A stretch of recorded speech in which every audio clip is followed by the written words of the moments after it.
Assalamualaikum warahmatullahi wabarakatuh. Halo semuanya, kami dari kelompok 5 ingin melakukan podcast tentang kegiatan kepramukaan di sekolah dasar. Nah, di sini saya Siti Makfiro sebagai host dan di sini ada saya juga Melinda Marani, saya sebagai host. Di sini saya ada Talia Dwi Pratiwi sebagai narasumber. Saya Hadiatul Balkisya Mayada sebagai narasumber. Ikut penjelasannya. Langsung saja ya Kak. Sebenarnya apa sih konsep dasar kepramukaan di SD? Ya, jadi gini ya Kak, karena sekarang nih di sekolah dasar udah ada program yang namanya PPK atau penguatan pendidikan karakter gitu ya. Jadi intinya anak-anak ini nggak cuma diajarin tentang akademik aja, tetapi juga tentang nilai-nilai kayak nasionalisme, mandiri, dan gotong royong. Nah, pramuka ini juga karena adalah salah satu wadah yang paling pas gitu ya buat menanamkan nilai-nilai itu. Karena di situ anak-anak belajar lewat kegiatan langsung, jadi bukan cuma dari teori aja. Jadi pramuka itu semacam laboratorium karakter ya Kak. Tapi kalau di SD kegiatan pramukanya kayak gimana aja sih? Kegiatannya tuh banyak ya, tapi tetap disesuaikan sama usia anak.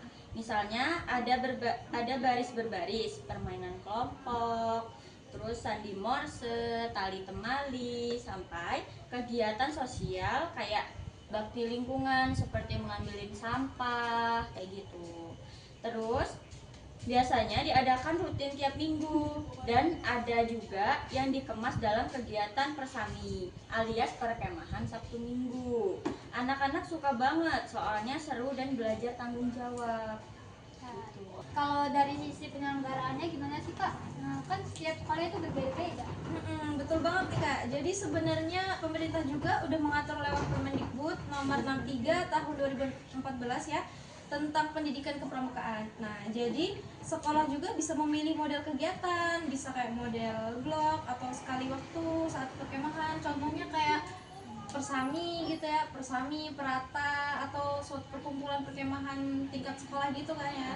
Bisa juga tentang aktualisasi atau disisipkan di pelajaran kayak misalkan materi di kelas atau tentang percakapan antar guru dan murid gitu ya, atau juga bisa juga tentang reguler atau rutin mingguan, contohnya kayak ekskul gitu kan ya, ekskul pramuka di setiap hari minggu gitu.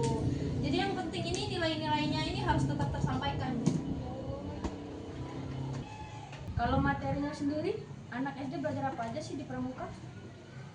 Materinya ringan sih, tapi penuh makna. Anak-anak belajar mengenai kode kehormatan pramuka seperti Dasa Dharma, Trisatya. Ada juga keterampilan dasar seperti simpul dan tali temali. Cara menolong teman, menjaga kebersihan, sampai belajar kerjasama lewat permainan. Jadi dari kegiatan sekecil apapun karakter mereka terasa. Sudah, mungkin itu aja sih Kak. Jenjang pramuka ya Kak? Betul. Bisa dijelasin nggak apa itu jenjang-jenjang pramuka? Iya bener banget ya Kak ya. Jadi di SD itu memang ada jenjang-jenjangnya gitu ya. Nah untuk SD sendiri kita pakai 2 jenjang gitu ya. Ada siaga dan penggalang. Jadi untuk siaga ini minimal usia dari 7 sampai 10 tahun dan untuk penggalang itu minimal dari usia 11 sampai 15 tahun.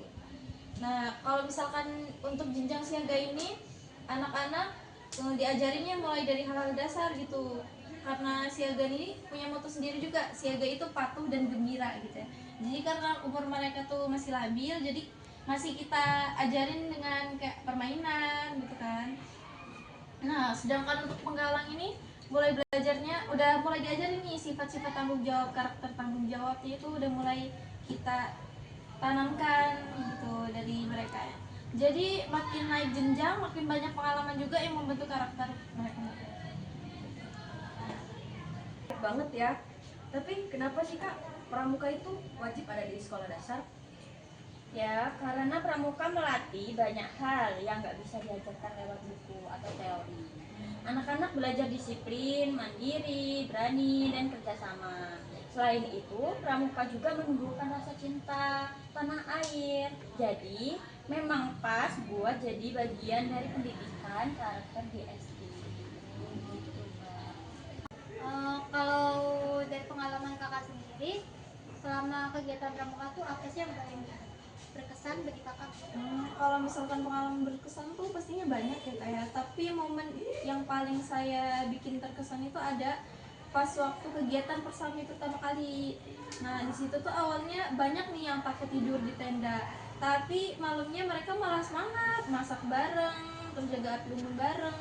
Nah dari situ saya ngeliat, wah anak-anak ini ternyata bisa berubah gitu, jadi lebih mandiri, saling bantu dan jadi lebih berani gitu ya. Nah itu momen yang gak bakalan bisa saya lupain. Terakhir nih Kak, apa dasar hukumnya kegiatan pramuka di sekolah? Dasarnya jelas, yaitu Undang-Undang Nomor 12 Tahun 2010 tentang Gerakan Pramuka dan juga Permendikbud Nomor 63 Tahun 2014 yang tadi yang dijelaskan dengan Kakak Maya. Keduanya menegaskan bahwa pramuka adalah bagian dari sistem pendidikan nasional. Jadi, ini bukan sekedar ekstrakurikuler, tapi memang wajib untuk membentuk generasi muda yang berkarakter dan cinta tanah air.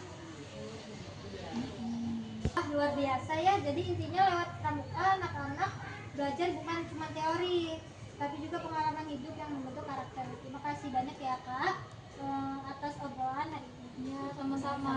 Jadi ya semoga bermanfaat ya untuk kedepannya.